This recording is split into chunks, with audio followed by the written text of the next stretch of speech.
Students, आज हम पढ़ेंगे reaction of nitric acid with non metals के नॉन मेटल्स के साथ नाइट्रिक एसिड किस तरह से रिएक्शन करता है। उसमें हम सबसे फर्स्ट जो रिएक्शन देखेंगे वो कार्बन के साथ देखेंगे कि कार्बन जो है सॉलिड स्टेट में कार्बन है और इसके साथ जो है वो नाइट्रिक एसिड जब रिएक्ट करेगा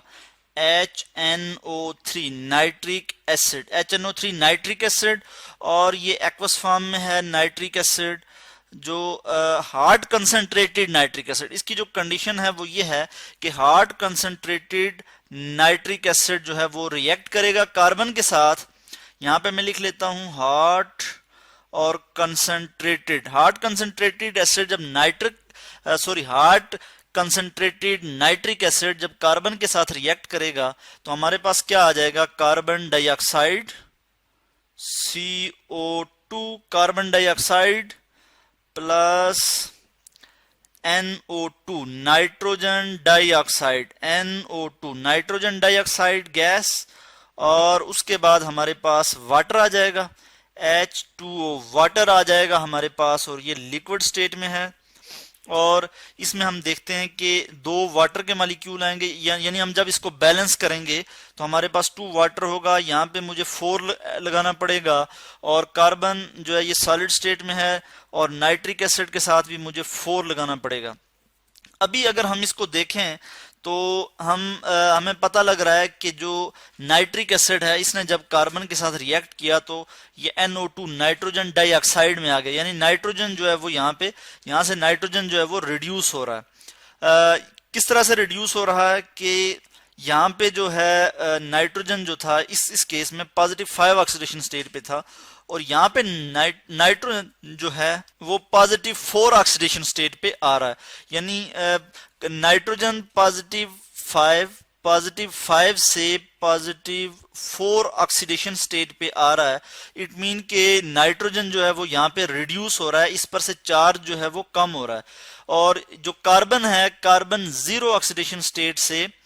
पॉजिटिव 4 ऑक्सीडेशन स्टेट पे आ रहा है, यानी इस पे जो ऑक्सीडेशन नंबर है या ऑक्सीडेशन स्टेट इसकी इंक्रीज कर रही है, इसमें ऑक्सीडेशन हो रही है इसकी। तो ऑक्सीडेशन स्टेट किसे कहते हैं कि कोई एटम या कोई भी एलिमेंट जितने इलेक्ट्रॉन लूज कर सकता है या गेन कर सकता है उसके लिए हम उसको एक नंबर असाइन करते हैं जिसे हम कहते हैं जी कि वो ऑक्सीडेशन नंबर है या ऑक्सीडेशन स्टेट है। तो इस केस में जो नाइट्रिक एसिड है, कंसंट्रेटेड नाइट्रिक एसिड है, वो क्या कर रहा है कि वो कार्बन को जो है वो ऑक्सीडाइज कर रहा है, और कार्बन क्या है, ये नॉन मेटल है। इसी तरह का हम एक और रिएक्शन देख लेंगे जिसमें जो है सल्फर के साथ जो है वो नाइट्रिक एसिड रिएक्ट करेगा, HNO3 नाइट्रिक एसिड, और ये एक्वस है, ये सल्फर के साथ रिएक्ट करेगा। इसको हम थोड़ा नीचे करके लिख लेते हैं, यानी इसको थोड़ा यहां से मूव कर लेते हैं, नीचे यहां पे ले आते हैं। सल्फर के साथ जब नाइट्रिक एसिड रिएक्ट करेगा तो इस केस में भी वही कंडीशंस हैं कि हार्ड कंसंट्रेटेड नाइट्रिक एसिड होगा और वो क्या बना लेगा जी, वाटर बना लेगा, H2O वाटर, और उसके बाद जो है वो NO2 नाइट्रोजन डाइऑक्साइड, और उसके बाद जो है वो बना लेगा जी हमारे पास sulphuric acid, H2SO4 sulphuric acid बना देगा। और जो नाइट्रोजन डाइऑक्साइड है ये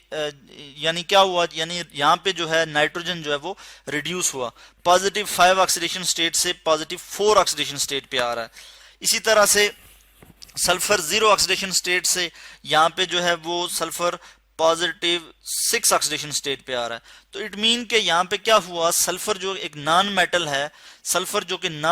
है, ये क्या हुआ जी, ये ऑक्सीडाइज हो गया, यानी इस पे जो इसका चार्ज है वो इस पे बढ़ गया। तो यहाँ पे वाटर क्या है जी, लिक्विड स्टेट में होगा, नाइट्रोजन डाइऑक्साइड गैस है, सल्फ्यूरिक एसिड जो है ये एक्वस फॉर्म में है, और इस इक्वेशन को अगर हम बैलेंस करें तो यहाँ पे जो है 2 हो जाएगा और यहाँ पे जो है वो 6 हो जाएगा, और इसी तरह से यहाँ पे मुझे हाइड्रोजन को बैलेंस करने के लिए 6 यहाँ पे ऐड करना होगा। तो इस तरह से जो है नाइट्रिक एसिड जो है वो सल्फर को क्या कर रहा है, ऑक्सीडाइज कर रहा है, सल्फर के साथ जब रिएक्ट कर रहा है तो सल्फर को ऑक्सीडाइज कर रहा है। यहाँ पे नाइट्रोजन जो है वो खुद रिड्यूस हो रहा है और सल्फर जो है यहाँ पे क्या हो रहा है, ऑक्सीडाइज हो रहा है। इसी तरह से हम फास्फोरस के साथ जो है वो रिएक्शन देखते हैं कि फास्फोरस को भी जो है नाइट्रिक एसिड जो है वो क्या करता है, कंसंट्रेटेड हार्ड नाइट्रिक एसिड जो है वो इसको ऑक्सीडाइज कर देता है। यहाँ पे मैं रिएक्शन देख लेता हूँ, फास्फोरस है और कंडीशन हमारे पास वही है HNO3 और ये कंसंट्रेटेड है, हार्ड है और ये कंसंट्रेटेड है। और इसके साथ जो फास्फोरस है ये हमारे पास सॉलिड स्टेट में है और हमारे पास जो प्रोडक्ट आ रहा है वो क्या आ रहा है जी, फास्फोरिक एसिड आ जाएगा, H3PO4 फास्फोरिक एसिड बन जाएगा इस केस में। और सल्फर के केस में हमारे पास सल्फ्यूरिक एसिड बन गया था, मगर फास्फोरस के केस में हमारे पास फास्फोरिक एसिड बन रहा है और उसके बाद NO2 और उसके बाद जो है यहाँ पे वाटर बन जाएगा H2O। और वाटर जो है ये लिक्विड स्टेट में है, नाइट्रोजन डाइऑक्साइड गैस है और फास्फोरिक एसिड जो है ये एक्वस फॉर्म में है।